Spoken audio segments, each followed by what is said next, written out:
everyone, welcome to East Poultney Day. It's the 89th year that we have done this, so for 8 decades we've been celebrating Poultney history every summer. Our theme this year is Made in Poultney, and we have 2 speakers coming up for you in just a second. Our public librarian Rebecca Cook and our local historian Ennis Doolin. So put your hands together for them and we'll start in just a few minutes. So up first is Rebecca to talk about objects and things that have been made in Poultney over the years. I'm going to lower this because I'm short, so can everybody hear me okay? Yes. All right. Contrary to popular belief, librarians are very loud, so when Ennis and I started working on Made in Poultney, we realized that Poultney was a center of industry and innovation for a lot of years, and there were so many items that if we just did a list, it would be very boring, us standing up here listing things all day. So we decided we needed a focus. A Poultney Journal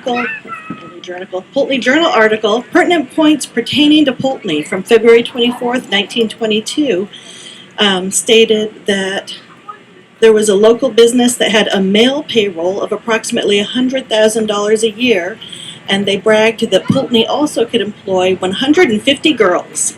And so that kind of guided my focus. I started looking at things that were made for women and by women, because that statistic just really stood out to me, that it was very separate, the men's work and the women's work. At that time in Poultney, there were not a lot of ladies of leisure. It was a rural community, it was a farming community. Women were working hard, whether it was in the home, on the family farm, or in jobs. My own grandmother lived just under 2 miles outside of Poultney in Hampton, and had to drop out of school in the 6th grade so that she could run her family farmstead and home. And I think that was more typical than a lot of the more urban areas where maybe ladies had domestic help. So making things that helped make their job easier was very important. Some of the things that were made in Poultney that made things easier for these women included the Stanley rotary cooking stove. In 1832, Henry Stanley of Poultney patented the rotary cooking stove. It was one of the first modern appliances in the household. It had a crank on the side so that you could turn the cooktop to move things onto or off of the heat for more even cooking, which made things a lot easier so that women didn't have to constantly be staring at the stove to see if dinner was catching fire or not. It was very tricky to operate, which means that it came with an instruction pamphlet, making it one of the first products to come with an owner's manual. The Schoolhouse Museum building across the road, you can find not only a sample of the stove, but they also have the small scale model that salesmen would use to demonstrate the appliance and how it worked, which is a really interesting piece to see. In 1834, one dealer listed the Stanley rotary stove as being for sale for $37.82, which made it quite a pricey appliance. That would be equivalent to about $1,400 today, and that was 30% higher than your average cooking stove at the time. It was manufactured right here in Poultney at Ruggles Foundry. So not only created here, but made here as well. Another big kitchen innovation was the creamery cabinet. It was an early version of an ice box specifically for storing milk and keeping it fresh. Dairy area, it was important to find ways to make that milk last. Mosley and Stoddard was the primary maker of those, and they also made butter churns, so very much important equipment for farming families. There are 2 creamery cabinets in the museum across the road. The other main manufacturer of them was Chapin and Smith, also from Poultney. And if you Google creamery cabinets You'll find most of the Mosley and Stoddard are what comes up. They're in museums and antique dealerships across the country.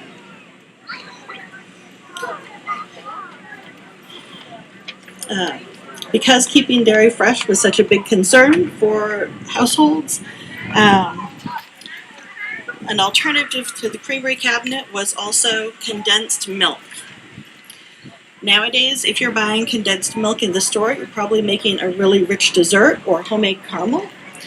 But at the time, when Mr. Gail Borden invented the process in 1856, it was advertised as an ideal formula or milk substitute for infants and children.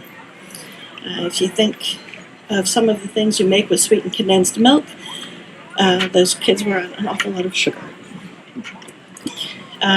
The Borden's Creamery opened a condensed milk factory north of Poultney Village by the railroad tracks in 1905.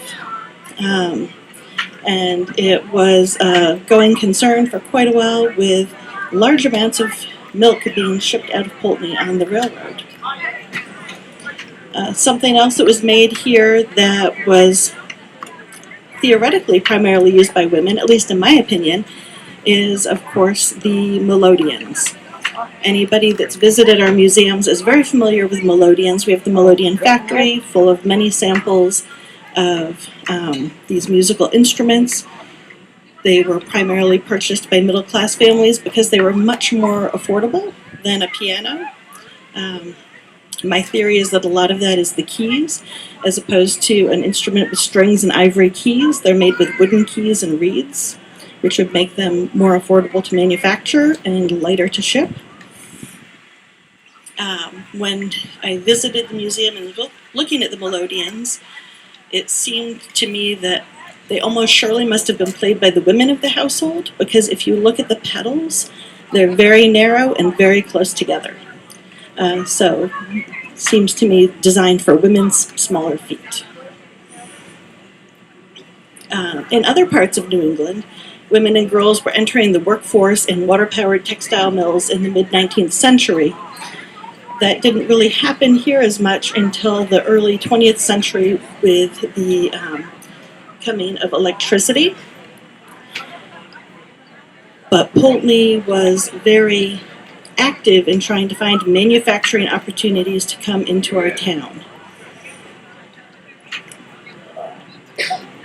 This is what led to that boast in the 1922 article of Poultney being able to employ 150 girls.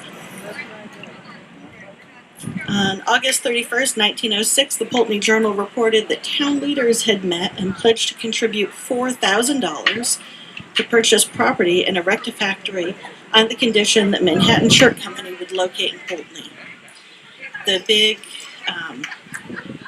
The big driving force of this plan was Roman Catholic priest Father P.J. Houlihan. He led the effort because he felt that bringing this company to Poultney would be good for the town, and it would offer employment for the poor people in the community.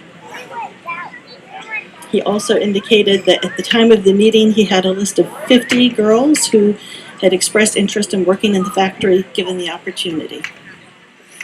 The Manhattan Shirt Factory opened in Poultney in January of 1907, and newspaper advertisements for applicants also indicated that opportunities could be made available for piecework to be brought home and sewn in the home for those that did not want to work in the factory. Like so many things, Manhattan Shirt Company factory really struggled through the Depression and managed to stay open through the 1930s, but did not last much beyond that. When the location did close, there was employment available for many of the seamstresses who worked there, because Puritan Dress Company opened a dress factory right around the same time. Right down on Main Street, if you stopped at Stewart's and got a coffee this morning, that was originally the home of the Barrett Department Store, which was said to be one of the finest department stores in Vermont. That is where Puritan Dress Company opened the Poultney Dress Factory. It was a 3-story building. and employed hundreds of women over the years it was open. First week that they were open, they had 85 employees by the end of the first week, 50 of whom had been seamstresses at the Manhattan Shirt Company. As the librarian, I like to note that our library used to be on the main floor of the old town hall building, where we had 3 rooms. In 1946, the library had to give up one of the rooms because the Puritan Dress Company wanted to rent it for offices. And in 1956, the dress company had offered to rent the entire floor of the library space. So the town select board decided to rent to the dress company and move the library to its current location on Main Street, which was right next to the dress company at the time. And while the library is still standing and going strong, the dress company building and the town hall have both been torn down. So we're doing well, thank you.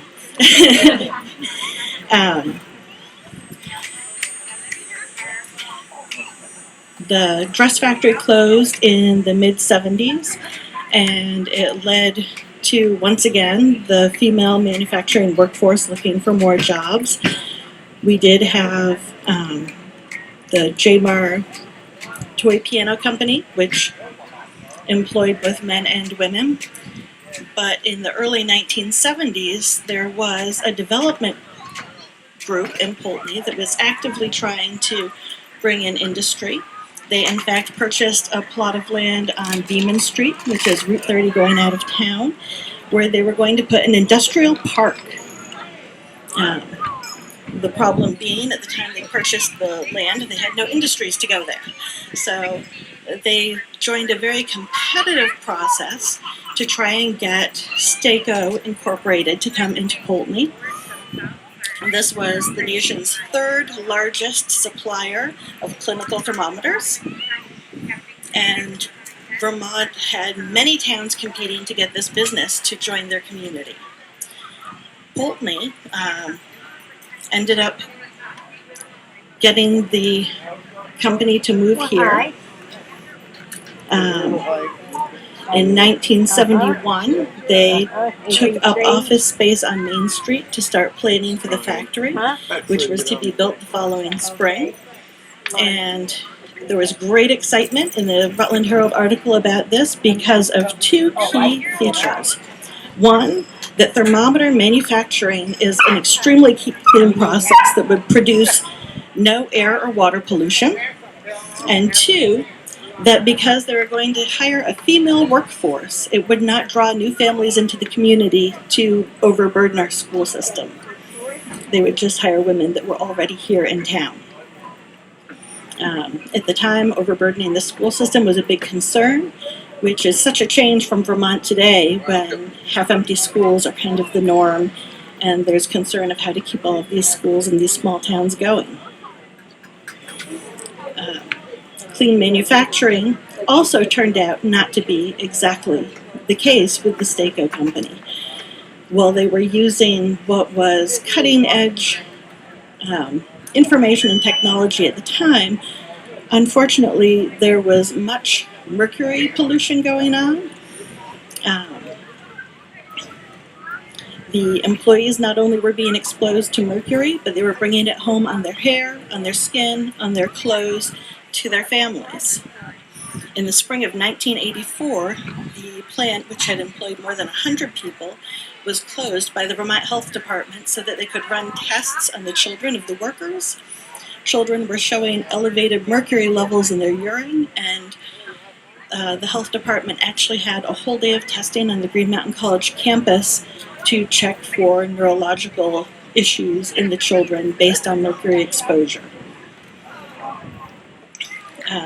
In December of 1984, the Vermont Attorney General became involved in the case because when the company was ordered to have the homes of the workers decontaminated, instead of hiring professionals to come in and do the mercury decontamination, they had untrained employees do so. In some noted cases, people were told their apartment was too hard to clean just to move and leave everything they owned behind. The factory closed permanently in 1985. The cleanup was extensive. A USA Today article from 2000 reported that a lawsuit brought by the state and the town had been settled in 1991, with Staco paying over $250,000 for costs related to fixing contamination issues in our water treatment plant. It never did turn into an industrial park. It is now the home of our fire department, now that it has been cleaned up and is a safe site, and serves the community as our fire department and polling place. Well, there have been many more things made in Poultney since that time. Staco was the last instance I could find of production jobs specified as being for women or for girls. But I think it's clear that over the years, women have played a major part in making things right here in Poultney, Vermont. And I'd like to introduce Ennis, who was kind enough to do a lot of my research for me and bring me copious articles to read, which was great fun, and I learned a lot. And he also has some information to share with us today. Thank you.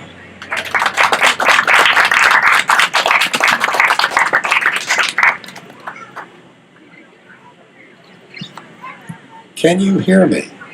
That's good. When the Historical Society decided to make the theme of this year's East Poultney Day Made in Poultney, I worried that any talk would turn into a long list of the useful, weird, and wonderful things invented and manufactured here. Lists are great.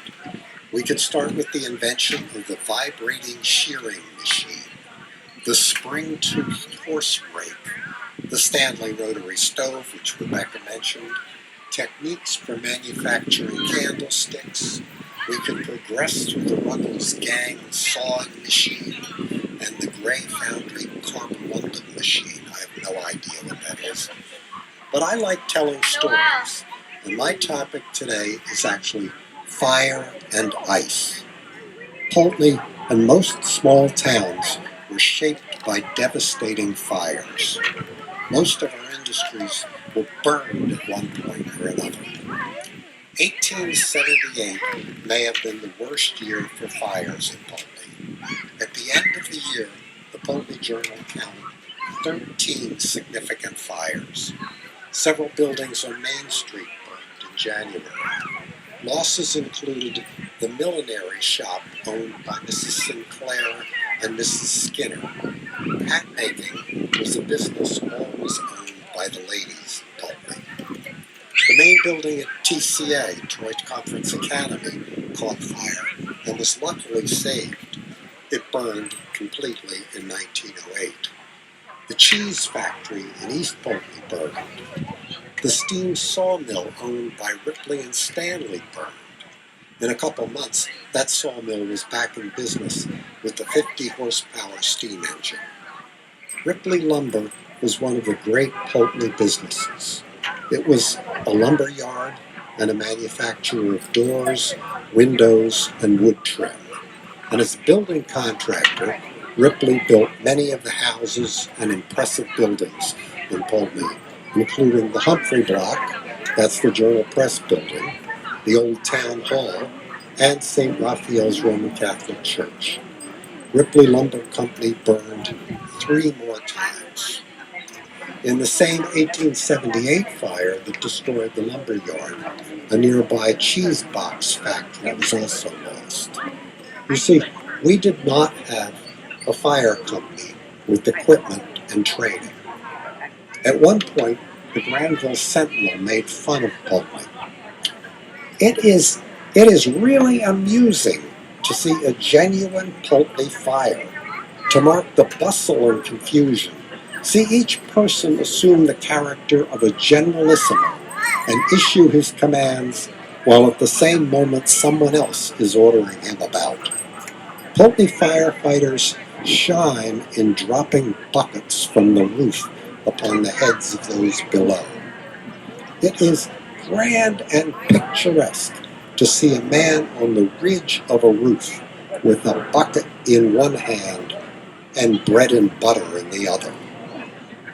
The village held meetings in the summer of 1878 and did establish a fire district. But some voters, all men in those days, were concerned that the fire district would heap extra burdens upon the taxpayers. In 1884, the Poultney Journal commented, "In Poultney, we have no water, no buckets, no hooks or ladders, no engine, but then we have a fire organization on paper, which is deemed sufficient for all practical purposes, and is so when there is no fire." On January 18, 1889, Mosley and Stoddard Manufacturing Company by the railroad tracks north of the village burned to the ground. Mosley and Stoddard was a leader in its field, manufacturing creamery cabinets, those early ice boxes, butter churns, and other dairy equipment. Mosley and Stoddard was selling about 1,000 creamery cabinets and 3,000 butter churns a year. Their barrel butter churn, and you can see one over in the schoolhouse, won a prize at an international dairy fair in 1879 as the best churn. If you Google creamery cabinet, most of the examples from museums and antique dealers are from Mosley and Stoddard. Mosley and Stoddard was wiped out in the 1889 fire. 50 men lost their jobs, and General Manager M.O. Stoddard decided to relocate the business to Rutland. But one good thing came out from the fire. Soon after the fire, the village voted to pipe water from the hills in Hampton. By December, fire hydrants dotted the village, and 30 young men began training as a hose company. In a sense, the Poultney Fire Department was born from the ashes of Mosley and Stoddard. And more on fire. Early in the 1800s, the Stanley family, Father John and son Henry, founded both Poultney's machine industry and foundry industry, which were integrated. John Stanley manufactured innovative farming equipment on the site off today's Furnace Street. Henry Stanley was the inventor of the patented stove that could be cranked to rotate the cooking surface and control the heat. There were other rotating stoves, but Stanley Stove was the name that stuck, much like Kleenex means facial tissue and Band-Aid means Band-Aid. You can see a rotary stove in the schoolhouse. Please don't think of it as quaint and old-fashioned. Think of it as state-of-the-art. Another patented stove by Stanley, a beautiful little parlor stove, patent number 2, is in the Union Academy over there. In 1884, Stanley's property was purchased by Henry J. Ruggles. For the next 70 years or so, the Ruggles family ran a machine shop and foundry. During the Civil War, they supplied the U.S. cavalry with curry combs. They were leaders in the manufacture of tools and equipment for the slate industry. They made farm equipment. They made early gasoline engines. During World War I, thanks to the workers at the foundry, by then the Gray Foundry, Poultney claimed to have produced as many munitions per capita as any town in Vermont. In the schoolhouse, you can see brochures and photos showing Ruggles and Gray Foundry machines. You'll know you're looking at the high tech of an earlier age. But throughout all this inventiveness, fire shaped the history of Poultney's machine industry. The original Stanley shop and foundry burned in 1829. In 1910, the Ruggles foundry burned, although firefighters were able to save the machine shop. Then in April 1919, the machine shop burned. Although this time the foundry was saved, the machine shop was gone and did not reopen. In the 1920s, Gray Foundry continued to be a major employer with an annual payroll of $100,000 That's nearly 2 million a century later. Today, Gray Foundry is remembered for trivets and other charming collectibles. There's a display in the schoolhouse. If you own any of them, you're lucky. But I want us to remember the complex machines that put Poultney at the heart of American industry. Ruggles' machine did not reopen after the 1919 fire. In its place as a Poultney employer was taken by Williams' machine, which flourished during the boom years of the 1920s. Williams' machine expanded into selling Chevrolets, Oldsmobiles, tractors, and even radios. During the Depression, Williams' machine struggled, of course, but grew again during World War II as a subcontractor for factories that manufactured equipment for the war effort. In 1942, yet another fire put 40 men out of work, but the shop quickly rebounded and was working days and nights in 10-hour shifts. In the 1950s and afterwards, Williams' machine was part of a global... I haven't been close enough, have I? In the 1950s and afterwards, Williams Machine was part of a global economy. It manufactured pumps for the oil fields in Venezuela and machines to wax cups for the growing fast food industry. Bob Williams remembers cups with Chinese characters at his house when he was growing up. Let's have a story about the power of ice. In the half-brick, half-frame building we call the Melodeon Factory, you can see 9 melodeons. Sometimes they're called reed organs. They look like small pianos, but they are not. A melodeon was a relatively affordable keyboard instrument that a middle-class family could have in its parlor. 30 years ago, Ruth Czar, who was the organist at the Poultney Methodist Church, would play a melodeon on East Poultney Day. I'm sure Ruth revealed why people liked the instrument and still do. The East Poultney Melodeon Factory opened in 1849.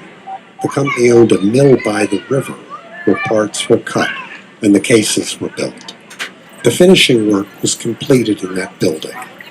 By 1854, the company was called Ross and Morse. The driving force for its success was Joseph Harris Morse, who was in his mid-30s. The company was expanding, hiring more workers who needed houses, planning new buildings and modern machinery. And then, in January 1856, the mill wheel froze. How long will a freeze in January last? Joe Morse and his crew blocked the mill wheel so it couldn't accidentally turn. He climbed up on the buckets. Imagine him with a hammer and a chisel whacking at the ice. But they hadn't blocked the wheel properly. It shifted and crushed him. The Melodeon Factory continued for a few years, but it was never the success it had been. Fire also shaped Main Street. Poultney always was a leader in the printed word. The Poultney Gazette and the Northern Spectator of the 1820s were located in East Poultney, but they were regional newspapers at a time when the printed word was the only source of information. But I want to talk about the Poultney Journal and Journal Press and 2 more fires. In 1873, Robert R.J. Humphrey purchased the Poultney Bulletin office and started calling his newspaper the Journal. He sold it after a few years and then repurchased it and ran the newspaper until his death in 1901, when his son Charles C.W. Humphrey took over. In the 1890s, the print shop was on Maple Street in the large building that's painted yellow today across the street from Stewart's. Then in 1906, the fruit market at the corner of Main and Depot Streets burned. The property was already owned by C.W. and his wife Jenny, and they decided to build there. In 1907-08, the magnificent Humphrey Block, the Journal Press building was constructed and has defined the village's personality ever since. In December 1917, 3 Poultney businesses on Main Street burned. The temperature was below zero and the fire hydrants were frozen. So I suppose this is a story about both fire and ice. By the time the firefighters had water, the fire was out of control. They managed to save the Journal Press building, but so much water was sprayed through the windows that the damage was extensive. Our hometown newspaper ceased publication in 1933, but the print shop continued. 3 generations of Colvins, Edward, Ralph, and Chuck, managed and then owned Journal Press, which was one of the leading print shops in Vermont. When I worked at Castleton State College, Journal Press printed our beautiful color brochures.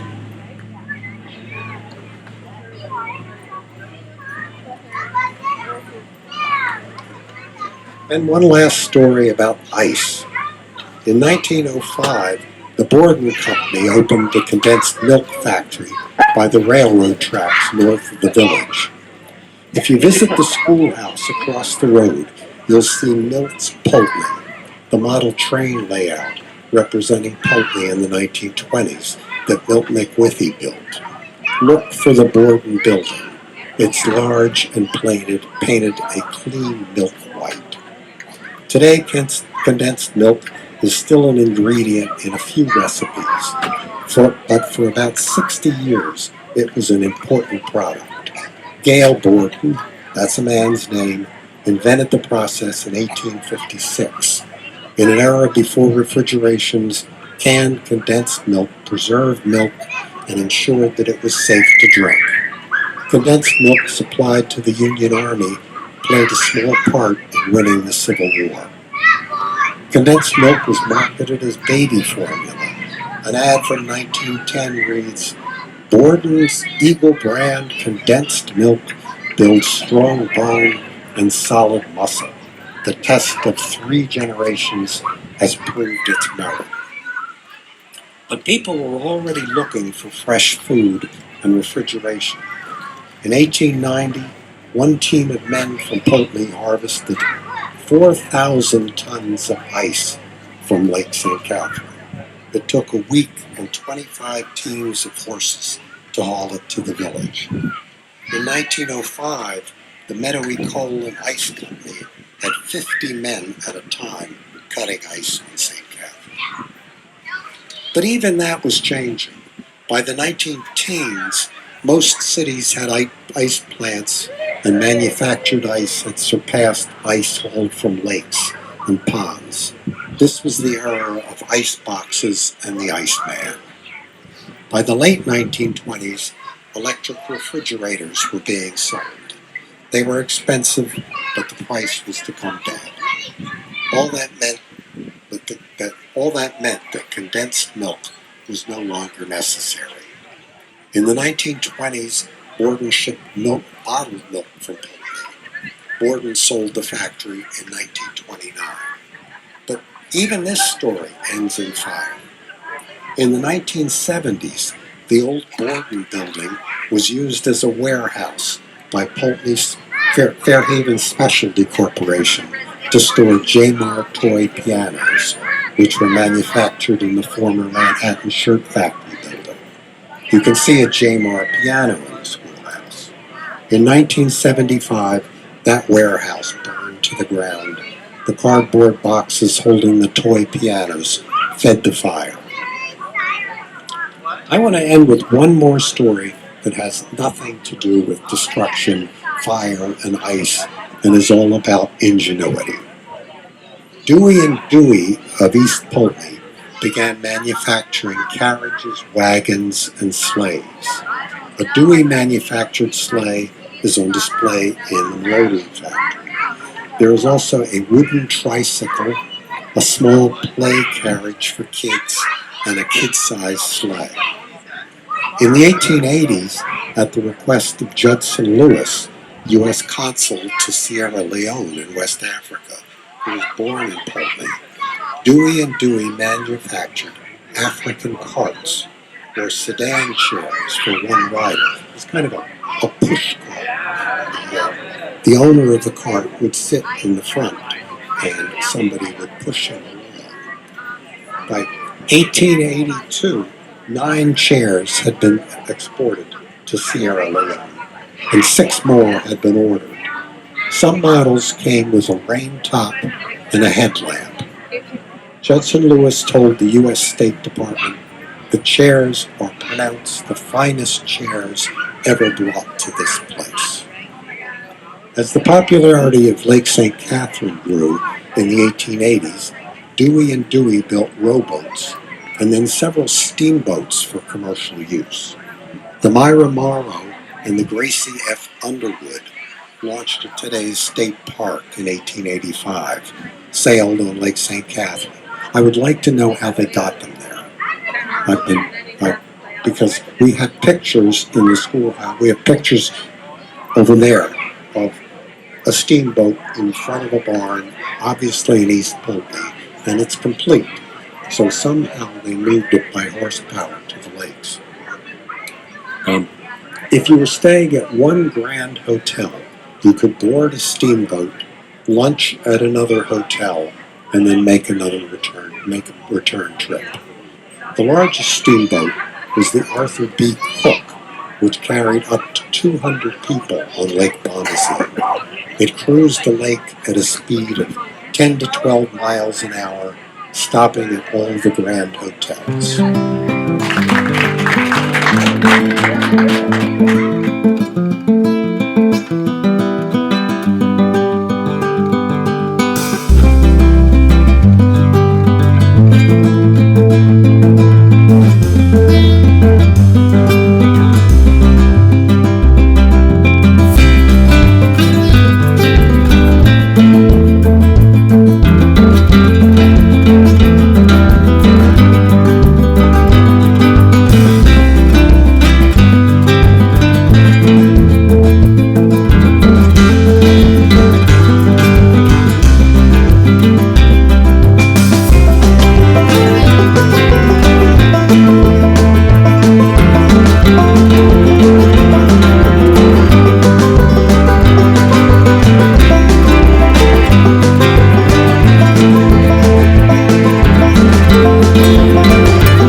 This is Ennis Dooling. This mail wagon was used by Elizabeth Brough from 1918 to 1938. For a time, she was the only female carrier in Vermont and one of the few in the nation. Mrs. Brough delivered mail in this wagon, in sleighs, on horseback, on foot, in cars, in road trucks, and in snow plows. The wagon was used exclusively during her first 2 years of service, and often thereafter when the roads were impassable to cars. We're still in the Melodeon factory, looking at a Dewey and Dewey sleigh. Dewey and Dewey was a very innovative company that manufactured many interesting things, including carriages, wagons, sleighs, and even steamboats for use on Lake St. Catherine and Lake Bomazeen. We're still in the Melodeon factory here, and this is a Melodeon. It is not a piano. It is sometimes called a reed organ. They were manufactured in Poultney in the mid-19th century and were very popular at the time. We're in the 1896 schoolhouse now, and we're looking at our model train layout of Poultney in the 1920s.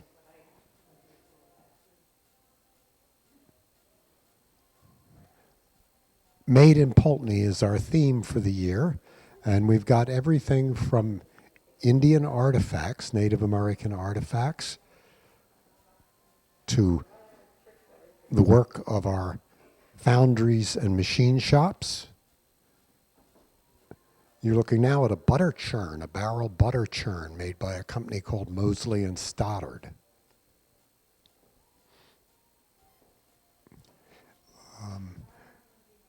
In the corner, there are advertisements from the Poultney Journal and kitchen gadgets that women would have used in earlier days.